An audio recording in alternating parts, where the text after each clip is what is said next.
నియోజకవర్గ అభివృద్ధి ప్రధాన ధ్యేయంగా ప్రజా సమస్యను తన సమస్యలుగా స్వీకరిస్తూ జై భారత్ పార్టీ పామూరు నియోజకవర్గ కన్వీనర్ నాయుడు శిరీష రాణి గారు చక్కటి మేనిఫెస్టోను రూపొందించారు. తను ఎమ్మెల్యే అభ్యర్థిగా గెలిస్తే మేనిఫెస్టో ఇచ్చిన హామీలను అమలు చేస్తానని మాట ఇచ్చారు.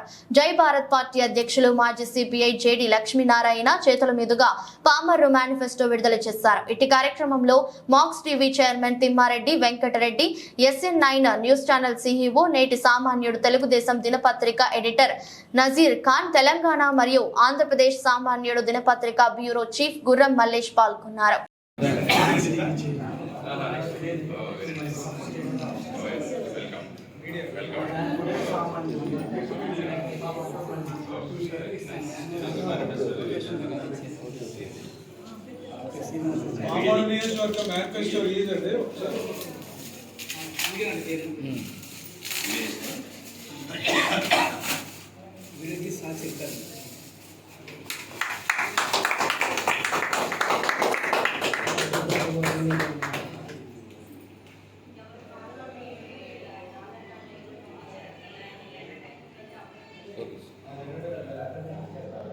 వీడియో